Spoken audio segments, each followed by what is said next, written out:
মন্দির না মসজিদ না বিতর্কিত কাঠামো, এই ধুন্ধুমার তর্কের ভিতর থেকে কানা উঁচু পিতলের থালা বাজাতে বাজাতে বেরিয়ে এলো পেটে পিঠে এক হয়ে যাওয়া হাড় জিরজিরে দুটি লেংটি পরা মানুষ। তাদের মাথার উপরে দাউ দাউ করে জ্বলছে মধ্যদিনের সূর্য। তবে পরপর কয়েকটা দিন যেহেতু বৃষ্টি হয়েছে, তাই তাদের ফুটি ফাটা পায়ের তলায় আর্যাবর্তের ঘাস এখনো হলদে হয়ে যায়নি। ভিড়ের মধ্যেই ছিল বটে, আর মাঝে মধ্যে তালিও বটে বাজিয়েছিল। তবে ধোপ দুরস্ত জামা কাপড় পরা লোকগুলোর এই তর্কটা যে কি নিয়ে তার বিন্দু বিসর্গ তারা জানে না। সভাস্থলের একটু দূরে ঝাঁকড়া মাথা একটা তেঁতুল গাছের তলায় বসে পিতলের থালায় এক চিমকে নুন ছিটিয়ে ছাতু ঠাসতে ঠাসতে তবুও যে তারা হাসছে, তার কারণ তাদের একজনের নাম হতেই পারত সিকান্দার শাহ আর অন্যজনের সেলুকাস। ভিড়ের ভিতর থেকে পিতলের থালা বাজাতে বাজাতে বেরিয়ে এসেছে দুটি লেংটি পরা ঐতিহাসিক পুরুষ। তাদের মাথার উপরে জ্বলছে অনাদি ভারতবর্ষের আকাশ। আর ইতিমধ্যে কয়েকটা দিন যেহেতু বৃষ্টি হয়েছে, তাই তাদের ফুটি ফাটা পায়ের তলায় আর্যাবর্তের ঘাস এখনো হলদে হয়ে যায়নি। নমস্কার। মেঘ বলতে আপত্তি কি? বেশ, বলতে পারি। ছাদের উপর মেঘ বেড়াতো ফুল পিসিমার বাড়ি। গ্রীষ্ম ছুটি চলছে তখন। তখন মানে কবে? আমার যদি 14 মেঘের 16-17 হবে। ছাদের থেকে হাতছানি দিত, ক্যারাম খেলবি আয়। সারা দুপুর কাহা তো ক্যারাম খেলা যায়, সেজন্য জোত চুরি হয়। হ্যাঁ, জোত চুরি হতো। আমার যদি 14 মেঘের 15-16 হতো। ঘুরিয়ে দিতে জানতো খেলা শক্ত ঘুটি পেলে, জায়গা মতো সরিয়ে দিত আঙুল দিয়ে ঠেলে। শুধু আঙুল, বোর্ডের উপরে লম্বা ফকের ঝুল ঝপাং ফেলে ঘটিয়ে দিত ঘুটির দিক। এইখানে না, ওখানে, এইটা না, ওটা। ঝাঁপিয়ে পড়ে ছিনিয়ে নিল ঘুটির বাক্সটা। ঘুটিরও সেই প্রথম মরণ। প্রথম মরা মানে বুঝবে শুধু তারাই যারা ক্যারাম খেলা জানে। চলেও গেল কদিন পরে। মেঘ যেমন যায়, কাঠ ফাটা রোদ রইল পড়ে মেঘের জায়গায়। খেলা শেখাও, খেলা শেখাও, হা বিদ্বেষ কা। কলসিতে ঠোঁট ডুবিয়েছিল, চলতো পড়ে খা। খা খাওয়া সেই কলসি আবার পরের বছর জলে ভরল কেমন তোমায়। ওসব কি কেউ বলে? আত্মীয় হয়, আত্মীয় হয়, আত্মীয় না চাই। স্পষ্ট করে বলো এবার, সব জানতে চাই। 2-3 ক্লাসের বয়স বেশি। গ্রীষ্ম ছুটি হলে ঘুরেও গেছে 2-3 বছর। এই জানি সকলে। আজকে তথ্য গ্রীষ্ম আমার, তোমায় বলতে পারি। আজকে তথ্য গ্রীষ্ম আমার, তোমায় বলতে পারি। মেঘ দেখতাম ছাদের ঘরে, ফুল পিসিমার বাড়ি। মেঘ দেখতাম ছাদের ঘরে, ফুল পিসিমার বাড়ি। ধন্যবাদ। শূন্যের পূর্ণতা নিয়ে ভরে আছে ইবাদতখানা। এই রাত্রে মনে হয় স্বপ্ন দেখলে দোষ নেই কোনো। একদিন এই দেশে সুজলা সুফলা এই দেশে পাথরে পাথর গেঁথে উঁচু করে বানাবো মিনার। শঙ্খ ঘোষের গন্ধর্ব কবিতা গুচ্ছে একটি কবিতা 25 সংখ্যক। এই রাত্রি টোডরমল ভেসে আছে আতুর আলোয়, আকাশ আভাস মাত্র, স্থল জল বাষ্প হয়ে আছে, শূন্যের পূর্ণতা নিয়ে ভরে আছে ইবাদতখানা। এই রাত্রে মনে হয় স্বপ্ন দেখলে দোষ নেই কোনো। একদিন এই দেশে সুজলা সুফলা এই দেশে পাথরে পাথর গেঁথে উঁচু করে বানাবো মিনার। সেখানে দাঁড়িয়ে যারা ছিন্ন ভিন্ন পক্ষাঘাত থেকে চন্দ্র গরিমার দিকে বাড়াবে অশোক হাতগুলি, তারা কেউ এরা নয়, হিন্দুও না, মুসলমানও নয়, জৈন বৌদ্ধ খ্রিস্টানও না, জরথুষ্টিও নয়, কিন্তু সবই একাকার। কোনো দিন ইলাহির গোলাপ বাগানে উৎসের আতর ছুঁয়ে প্রাচীর প্রান্তর ভরে দেবে। আরে ফতেপুর সিক্রি যার নাম, তারই মর্মমূল থেকে এ জাহান পেয়ে যাবে নূর।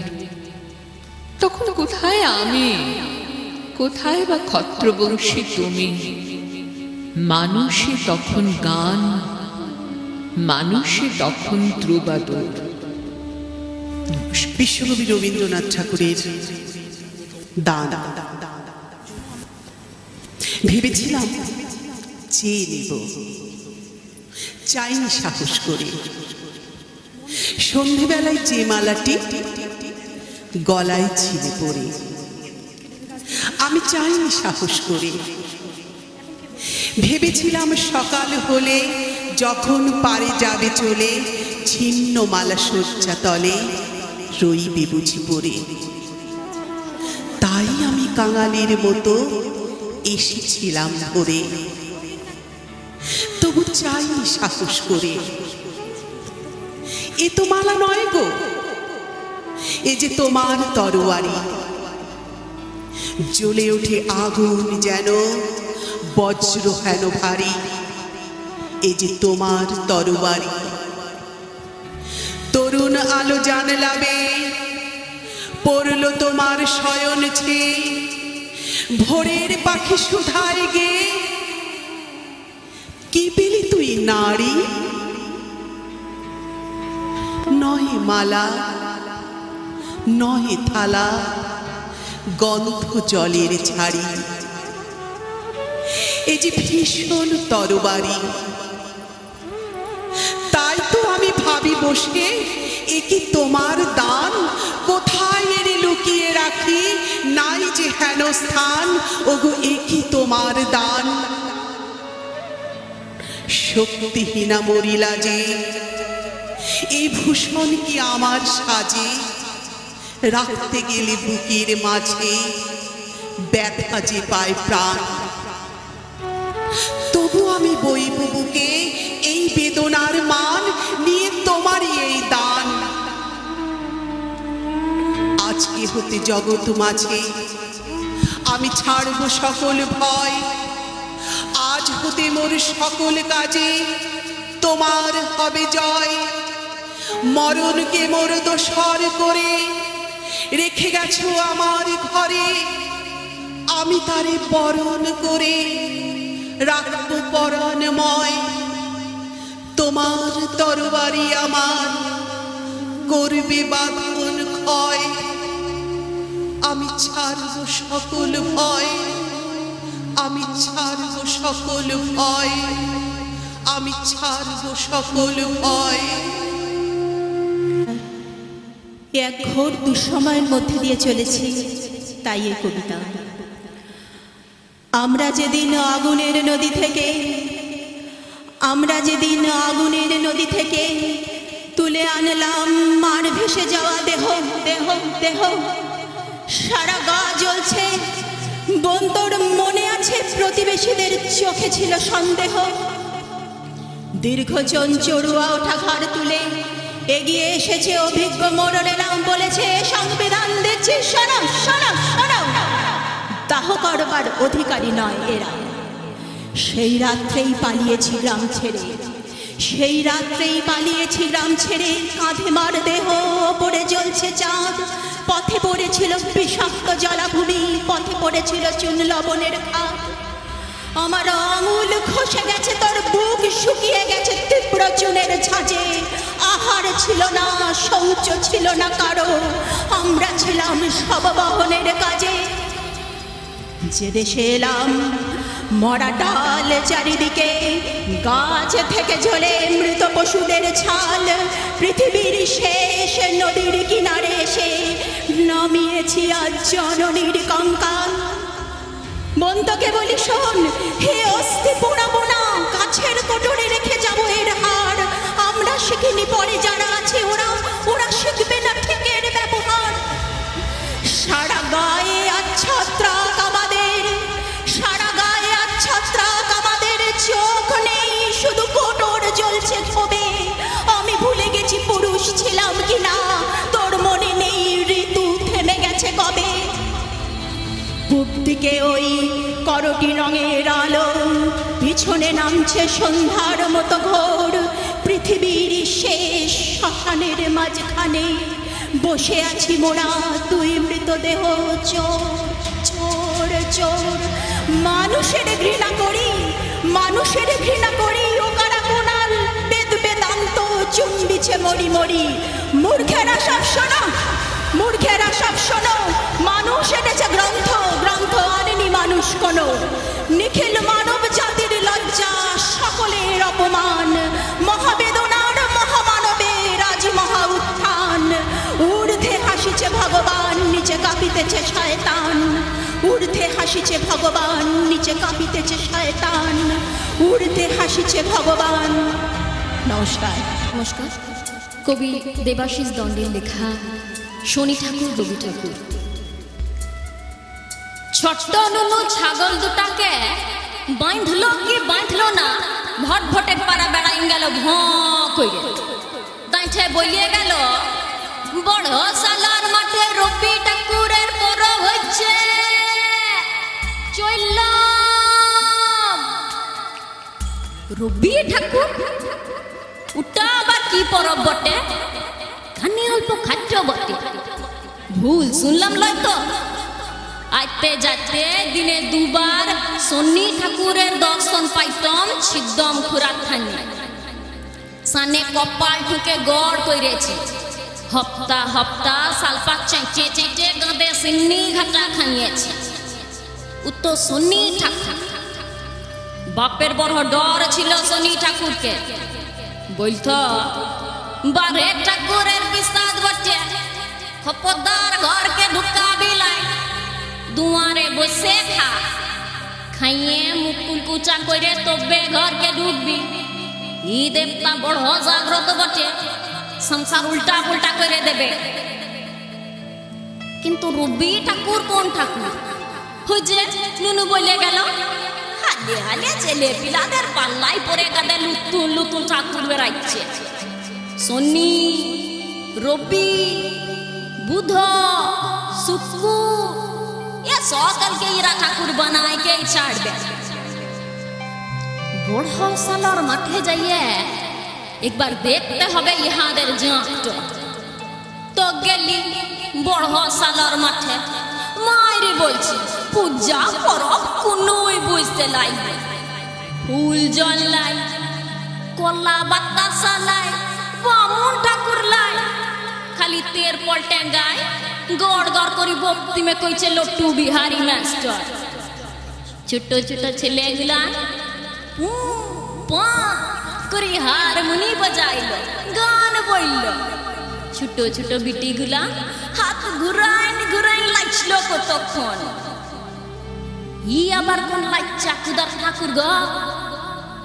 মাস্টারকে শুধলাম, হ্যাঁ মাস্টার ইটা তোমরা কেমন পরব মানাইছো হে? মাস্টার বলল, রবীন্দ্র জয়ন্তী, আজ রবি ঠাকুরের জন্মদিন বটে। বড় মস্ত লোক নুনুর বাপ, দুনিয়া গুটাই নাকে জানে, গাদ্দে মোটা মোটা বই লিখেছে। তুই কবিতা বলবি, বলতে বলতে তো কাইন যাবি। ওনার কবিতা আছে সব একলাই, গান, থিয়েটার, নোবেল সব সব লিখেছেন ঠাকুর। তুই বিহারি হ কি তেলেগু হ, দেশ গোটকে একটু বাংলা গান গাইতে হবে কি হবে? বুঝো, জনগণ মন, ওটা তো ইনারি লেখা। 1 ক্লাসে সহজ পাঠলে শুরু করে বিশ্বভারতী তক্ক খালি রবি ঠাকুর আর রবি ঠাকুর। আনখা বললে হবে? রাখি পরব মানাইছেন, সকলকে ভাই বলতে শিখাইছেন। তুই আছিস কোথা? লটু মাস্টারের কথাগুলো শুনতে শুনতে আমি ঘুম হয়ে গেলাম। ওনার হাত দুটো চিপে ধরে বললাম, জীবনে লেখাপড়া কিচ্ছু শিখলি না, খালি শনি ঠাকুর করেই মরলি। আরে তো বড় ঠাকুরটাকে জানতেই পারলাম না। তুমি আমারে নুনুর স্কুলে ভর্তি করে লও মাস্টার। রবি ঠাকুরের সহজ পাঠে জীবনটা ফির লুতুন করে শুরু করাই দাও, লুতুন করে। নমস্কার। আমি নিবেদন করছি কবি সুনীল গঙ্গোপাধ্যায়ের পাহাড় চূড়ি। অনেকদিন থেকেই আমার একটা পাহাড় কেনার শখ, কিন্তু পাহাড়কে বিক্রি করে তা জানি না। যদি তার দেখা পেতাম, দামের জন্য আটকাতো না। আমার নিজস্ব একটা নদী আছে, সেটা দিয়ে দিতাম পাহাড়টার বদলে। কে না জানে পাহাড়ের চেয়ে নদীর দামই বেশি। পাহাড় স্থানীয়, নদী বহমান, তবু আমি নদীর বদলে পাহাড়টাই কিনতাম। কারণ আমি ঠকতে চাই। নদীটা অবশ্য কিনেছিলাম একটা দ্বীপের বিনিময়ে। ছোটবেলায় আমার বেশ ছোট্ট খাট্ট ছিমছাম একটা দ্বীপ ছিল, সেখানে অসংখ্য প্রজাপতি। আমার শৈশবে দ্বীপটি ছিল বড় প্রিয়। যৌবনে দ্বীপটি আমার কাছে মাপে ছোট লাগলো। প্রবহমান ছিপছিপে তন্নি নদীটি বেশ পছন্দ হলো আমার। বন্ধুরা বললে, ওইটুকু একটা দ্বীপের বিনিময়ে এত বড় একটা নদী পেয়েছিস, খুব জিতেছিস তো মায়ের। তখন জয়ের আনন্দে আমি বিহ্বল হতাম। তখন সত্যিই আমি ভালোবাসতাম নদীটিকে। নদী আমার অনেক প্রশ্নের উত্তর দিত, যেমন, বলো তো আজ সন্ধ্যেবেলা বৃষ্টি হবে কিনা? সে বলতো, আজ এখানে দক্ষিণে গরম হাওয়া, শুধু একটা ছোট্ট দ্বীপে বৃষ্টি, সে কি প্রবল বৃষ্টি, যেন একটা উৎসব। আমি সেই দ্বীপে আর যেতে পারি না। সে জানতো, সবাই জানে, শৈশবে আর ফেরা যায় না। এখন আমি একটা পাহাড় কিনতে চাই। সেই পাহাড়ের পায়ের কাছে থাকবে গহন অরণ্য। আমি সেই অরণ্য পার হয়ে যাব।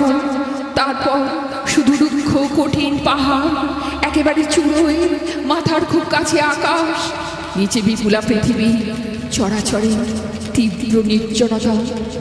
আমার কণ্ঠস্বর সেখানে কেউ শুনতে পাবে না।